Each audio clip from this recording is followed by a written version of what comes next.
या अपने कर्मानुसार किसी लोक को जाता है, तो महाराज जी फिर पितृ बनकर कैसे आते हैं? अगर कोई गलती हो जाए तो पितृ परेशान करते हैं, ये कैसे संभव है गुरुदेव?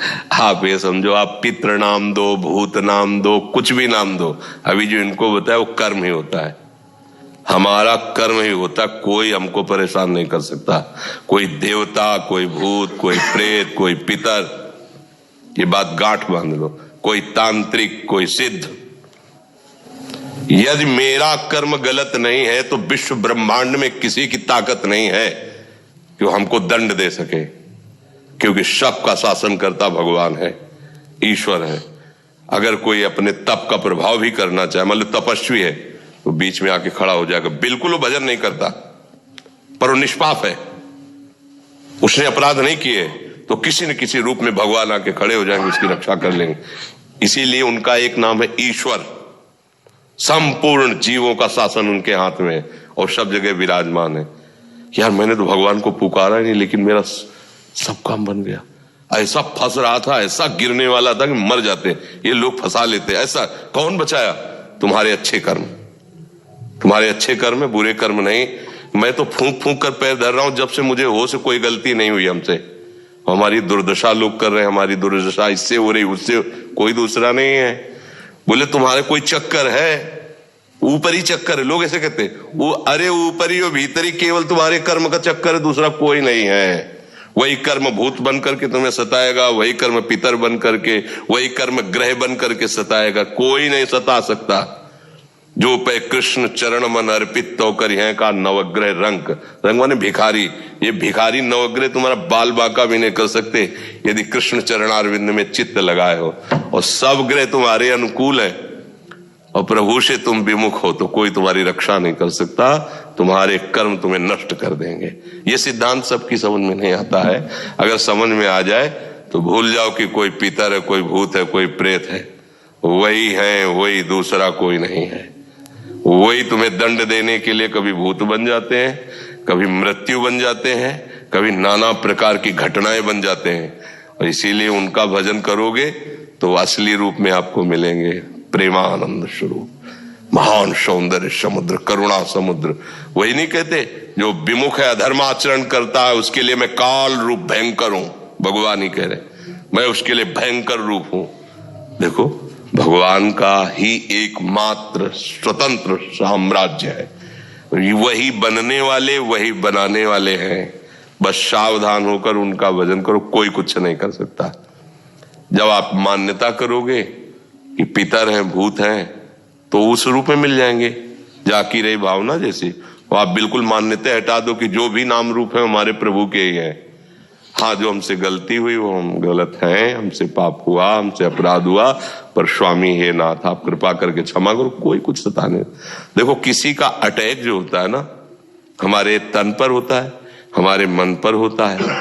देखो ना, मतलब कोई एक्सीडेंट हुआ तो तन पर हुआ, कोई ऊपरी चक्कर जिसे कहा जाता है वो मन पर होता है, भूतावेश, कोई भी आवेश मन पर।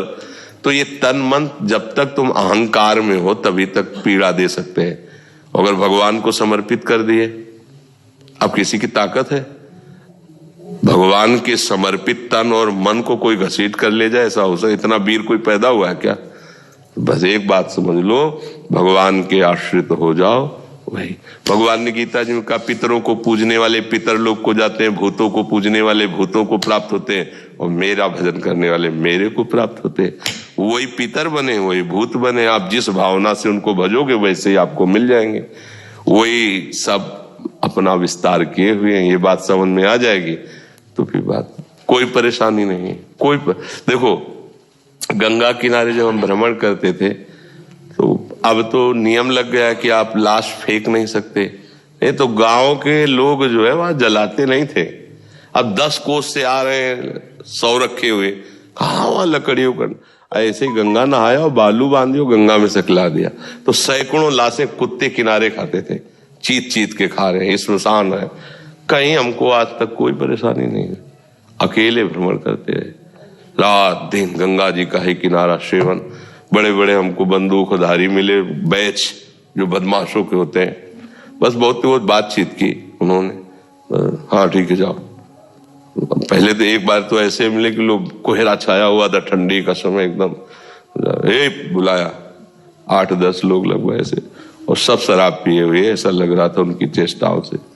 कहाँ से हो, क्या हो, कैसे हो, यहाँ कैसे? तुम कहा यही हमारा जीवन है, गंगा के किनारे ही, और भगवान देखने का जान दो, ये बाबा जी भजन करता है। बोले जाओ जाओ जाओ, सब में वही भगवान बैठा हुआ है। अगर मान लो प्रारब्ध होता पीटने का तो 10-5 लाख जूता करते, फिर हटा देते। प्रारब्ध शरीर का तो भोगना पड़ेगा, चाहे आप जितनी सुरक्षा में हो। जब प्रारब्ध, देखो प्रारब्ध बिगड़ जाए तो सुरक्षा वाला ही है, अंग रक्षक ही अंग भक्षक बन जाएगा। और प्रारब्ध अगर आपका सही, मतलब कर्म आपका सही है, तो मारने की नियत से, वो एक हमारे मौनी संत थे, वो गंगा किनारे काफी समय तक साथ ही रहे सेनपुर में। तो वो एक दिन घटना बता रहे थे कि हम किनारे किनारे भ्रमण कर रहे थे और वो मौन बोलते नहीं थे। तो बोले एक अन्य धर्मावलंबियों का नगर था जो विरोधी हिंदू धर्म के हैं, उनके मतलब कई लोग लड़के ऐसे मनोरंजन कर रहे, उन्होंने देखा बाबा जी और शाम का समय था, बोले चलो इसे मारा जाए। उनका मनोरंजन है, जब उनको पशु पक्षियों को काटने में कोई हिचक नहीं, तो बाबा जी काटने में क्या हो। तो बुलाया, और तो उन्होंने मन में सोच लिया कि अब हमारा हो सकता है आज अंतिम दिवस हो। बिल्कुल मौन शांत रहते, भगवान का एकदम तन्मयता पूर्वक ध्यान, हो सकता है ये लोग मार दें। संत सब बात में तैयार रहते हैं कि भगवान का पता नहीं क्या विधान है। तो एक ने कहा यार तुम मार नहीं सकते इसको, उन्हीं की आए सब उसी से, तुम मारोगे नहीं से। बोले क्यों, तुम्हारा रिश्तेदार लगता है? बोले तुम्हारा कुछ बिगाड़ा नहीं, कुछ बोल नहीं रहा था, तुम मारोगे क्यों? बोले हिंदू बाबा जी इसलिए मारेंगे। बोले मार के दिखाओ तुम। अब 2-3 इधर हो गए, 5-6 इधर हो गए, आपस में थप्पड़ चलने लगा, वो चले गए। बाबा जी चले गए, बाबा जी इसको देखा वो मालिक इतना सर्वसर्व, कोई सता नहीं सकता, कोई नहीं, त्रिभुवन में नहीं। इसीलिए देखो अपने लोग तो मानो पुरुष शरीर में बाबा जी हैं, स्त्री शरीर में, राजमहलों में पली हुई मीरा जी, कोई आज तक ऐसा रिकॉर्ड नहीं कि किसी ने ऐसे छुपाया हो, आज तक नहीं। वो कई बार हमने गंगा यमुना बाई का चरित्र सुनाया है कि अकबर सम्राट का भांजा जो है ना, वो यहाँ का अधिकारी था आगरे का, वो यहाँ आया, देखा कि अब जो ब्रह्मचारिणी है पवित्र हो, तो उनका तेज और सौंदर्य का अलग ही होता है। वो देखकर लुभायमान हो गया और कहा जितना भी भेंट चाहिए इसको दो, हमारे महल। बोले भेंट वाली नहीं, ये तो प्रभु का भजन करने वाली भगवान की भक्ता है, ऐसा सोचिएगा भी नहीं। पर वो अन्य धर्मावलंबी भी था, उसको इस बात का महत्व भी नहीं था, क्योंकि राजमद था भाई, सम्राट पद पे उसका रिश्तेदार बैठा हो तो काहे को दबेगा, यहाँ का अधिकारी खुद है आगरा मंडल का वो। तो उसने 2 वैश्याओं को बुलाया और कहा किसी भी तरह इसको हमारे पास लाओ। बाई जी सीधी सादी थी, वो साधु बन करके आई, वो बातचीत ऐसे साजे से संत करते हैं, वो बहुत चतुर थी कैसे फंसाना है। 10-20 दिन लगातार आई और खूब भगवान की चर्चा सुनी, बड़ा ऐसा, और प्रणाम करके। और वो सरल हृदय, संत हृदय, विश्वास ही हमारा साधन है। हम लोग थोड़ी संशय करते हैं कि पता नहीं चल कर रहा है कि आप हाथ जोड़े तो लगो भगवान का निज जन है। वैसे ही 2 दिन फिर नहीं आई, तीसरे दिन फिर आई, तो स्वभाव बनता है कि भाई 2 दिन आप बीमार थी क्या, क्यों नहीं? तो उनका हमारे एक बहुत बड़े संत आए हैं, उनकी सेवा में हमारी तो इच्छा है आप भी दर्शन करें। तो उनका नहीं, हमारे तो वृंदावन में प्रभु के दर्शन हमें के। बोले नहीं हमारी इच्छा है एक बार उन संत के तो उन्हें लगा कि चलो भाई संत दर्शन की कहे तो मथुरा कोई दूर थोड़ी है, चलो भाई कराती है, सखी है, रोज सत्संग में आती है हमसे।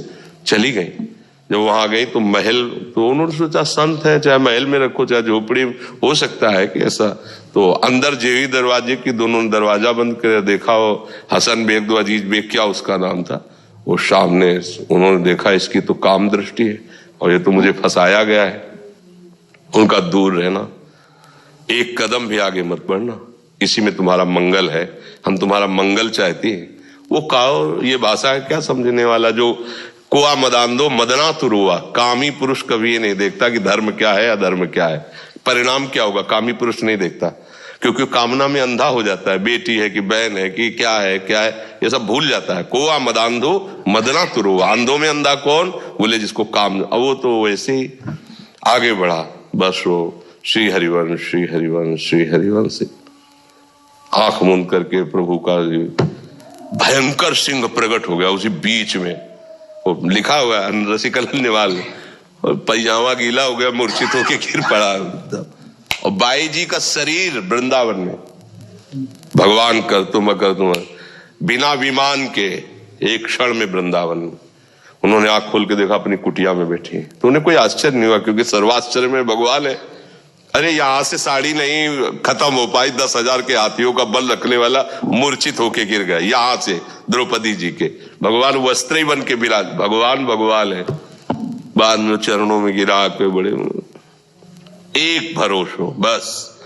तो कोई फिर, और ऐसे तो कितना कितना दुख है, आप देखो ना, क्योंकि पूरा जीवन शांति, ये सब भूत ही तो लगे। अरे सबसे बड़े भूत ये पंचभूत, 5 भूत इनको नहीं कहते, ये पंचभूत।